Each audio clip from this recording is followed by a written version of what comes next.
Alright, so today I thought I'd take some time and show off the laptops I have, and there are a lot of them, so I just figured I'd start with the core computers I use, which is an iBook. This is a 2005, I believe, 2006. It's like the last revision of the iBook before it became the MacBook. It's an iBook G4.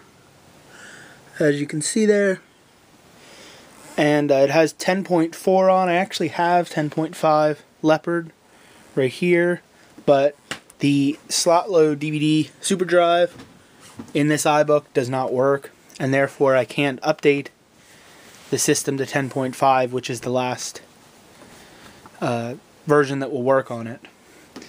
So they're a pain in the ass. Like, you can get for like $20 you can get a new drive, but it takes like 2 hours to get it put in, or you pay like iRescue or somebody like that to put it in for like $100. But anyway, so here's the iBook. Got this. I actually paid $15 for this 2 years ago at Trent Computer Fest as a parts machine. I bought a new battery for it. Bought an aftermarket power adapter, which is plugged in right here. This one on the left. The one on the right is actually I just got recently. It's a Firewire power adapter. I'm actually using it right now to charge my 3rd generation iPod that I have, to check it out some more. But anyway, beside it is the Sony Vaio. This is from 2007. I got this actually for free from a recycling place. It was donated to be disposed of, and they didn't really have the ability to do that, so I wiped the hard drive and they let me have it. But anyway, it's a Sony Vaio. It's got a camera, which I have covered because I'm paranoid, but the battery in this actually doesn't work correctly, so it has to be charged, has to be plugged in. The power adapter, which is right here, has to be plugged in to work. So, but it's nice. It has Windows Vista on. After I wiped the hard drive, I reinstalled Windows Vista, because fortunately it does have the product key on the bottom of it, so I could legally do that, which is nice. And I actually have Windows 7, a copy of Windows 7 that's legitimate, that I have a product key for. I just haven't taken the time to update it because I don't dislike Vista that much. But Microsoft is going to stop supporting it soon, so I'm going to have to do something soon. Alright, so next here we have another computer that I actually got for free that was being gotten rid of. And I had to get a new hard drive for this because the hard drive was toast. But this is a Dell Inspiron 1150. This is one of these classic Dells that people loved back in the, like, dude, I'm getting a Dell, you're getting a Dell, whatever, days. It's a nice little computer, 15-inch monitor, 15-inch screen, I guess. It has Windows XP on. It actually came, I guess, with Windows XP on it. What is it? Yeah, Windows XP Home Edition. I had to reinstall that though. But anyway, there you go. It's got the, trackpad. It's all kinds of fun. So there we have that. Next, trying to go somewhat chronologically back in time, we have this, which I just picked up yesterday for $2, if you can see that and believe that. And there's an issue with this, and I can't figure out what the issue is right now, but I can't get it to boot a hard drive. But I paid $2 for it, and it's a ThinkPad T22 from around 2002, I believe. It's actually a pretty decent machine. The battery holds like half an hour charge, which isn't great, but it's a nice little computer. I may actually start using this as a secondary machine because it's a really lightweight, fairly thin, light machine.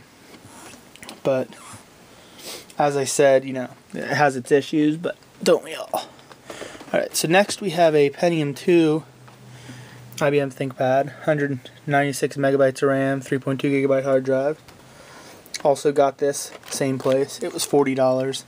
I got it, I think, 3 years ago. But it's a slightly older ThinkPad. It's a 390E. It's from, I think, 99, 98, somewhere in there. Came with Windows 98 on it. I don't think it has a sticker. This tape, by the way, is not damaged. I had a USB Wi-Fi wireless adapter taped to it at the one point. Yeah, this one doesn't have a Windows sticker on it, but it actually has Windows 2000 on because I have a product key that I don't use with the machine that it came with anymore, so I reused it.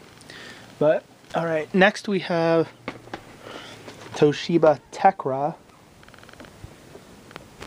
This is actually not the next chronologically, but I'm going to use it as such.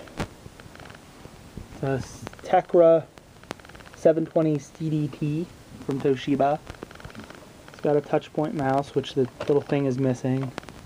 It's your volume control, mouse buttons. You know the drill. Alright, next here, this one's actually newer than this Tecra, which I did not pay $10 for, but I actually got for free. Here's a Toshiba Satellite Pro, and I'd like to get this one up and running. It's from probably about 98, 97 maybe. It has a Pentium processor. It's a Satellite Pro 470 CDT. Also a touch point mouse. All that good stuff. Alright, so I didn't really plan ahead like I should have. I'm going to try to grab this stuff without having everything fall. But here we go. I'm going to do these in some type of order. I don't know how. Put this here. Okay, talking to myself. All good though. It's all good. Alright, so next we have this. This is a taped shut. This is a Apple PowerPC PowerBook 1400 CS. Actually, there's a really nice tutorial online how to fix this, because I got this the same place I got this ThinkPad. These two ThinkPads, and like the newer ThinkPad, it had to have the hard drive pulled in order for me to buy it. So because of that, it had no hard drive. So what I did is I got an IDE to compact flash adapter, and I have a 1 GB compact flash card in here, which actually has the operating system installed. And it's quite a cool concept, actually, for obvious reasons, because it lets me use it without having a hard drive. Because these hard drives are getting hard to find, and they're not much bigger, if bigger, than a gigabyte compact flash card anyway. So spending the like $15 I spent on a compact flash card will just last better. But anyway, moving on. Here we have a PowerBook 540. And by the way, yes, I have given up on doing chronological order for the rest of these. But this is a PowerBook 540. It's got, you know, your mouse clicker, all that fun stuff. Here's your contrast and brightness. All that jazz. This is becoming an incredibly dangerous tower of crap here. So I'm going to close this and try to shift this stuff without breaking anything. Alright, okay, there we go. Alright, so the next computer here is this little guy. This is a PowerBook Duo 280, or as I like to call it, 1994's answer to the Apple MacBook Air. It is not going to focus. And that is annoying.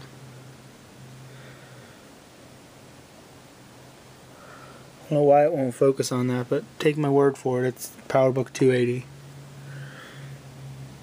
Anyway. Yeah, it does not want to focus on that. But anyway, this is a thin and light computer. This thing, I mean, it's not like really light, but it's a pretty light machine. There's no optical drive.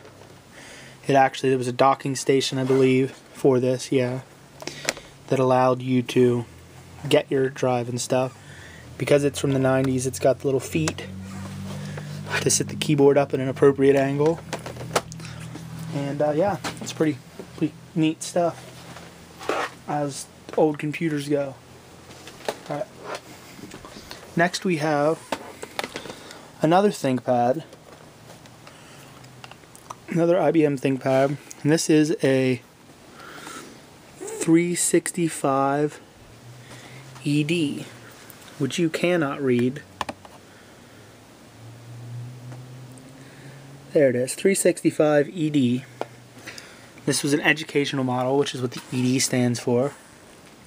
And it actually has a CD drive, doesn't have a floppy drive, which I'm guessing was to cut down on piracy and virus stuff and whatever, by eliminating the ability for kids to bring stuff to school and put it on there. But there we have that machine, and as you can see, it's a pretty decent stack of crap here. Next we have the WinBook, which has, as I noted here, has Windows 2000, but freezes up about 5 or 10 minutes into doing anything.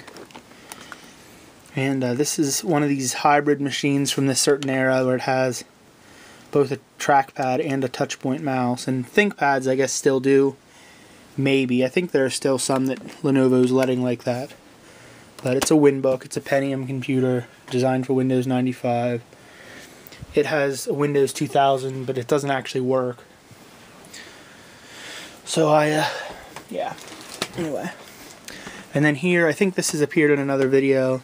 Here's my Hewlett-Packard OmniBook 4150 with the destroyed hinges. I love this computer. The backlight went out on it back when I used it, and that was the end of its practical life for me. But I still keep it because it's still a really nice machine. It's a, you know, Windows 98 machine, a Pentium 2 processor, and it's only like 400 megahertz or something. But man, back when I used it, even though it wasn't new, never let me down. It was such a nice machine. It still is.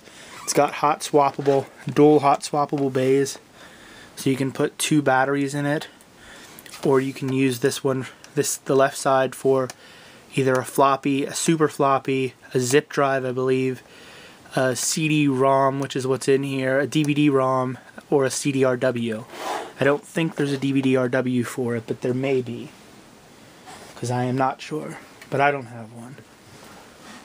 And I actually have a couple other older laptops, but they are buried, and I'm not going to dig them out right now, but a couple of them have appeared in movies before, like my Toshiba, or my Tandy 1500 HD, rather.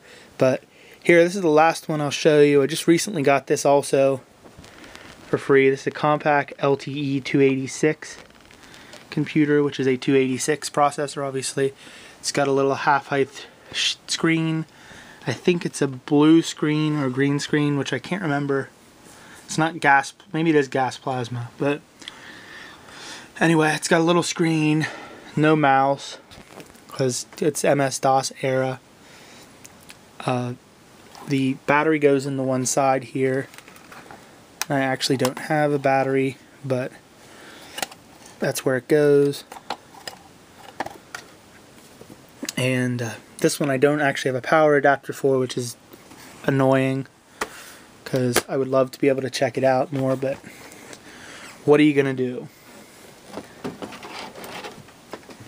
Anyway, so this is the end of my video of Phil's insane amount of laptop computers, or notebook computers rather. Thanks for watching. Hope you enjoyed seeing all of my computer, laptop related stuff, and my, iPod, 3rd generation iPod there.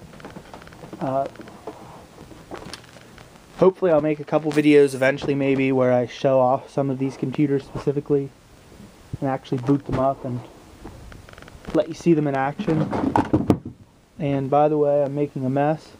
By the way, this camera I have used for the last, I think, 2 videos, And this video, actually it's a Sony Bloggy, which my university's library got, so checking it out. The file sizes are obnoxious, as people say on Amazon in the comments, but trying it out, it's pretty good.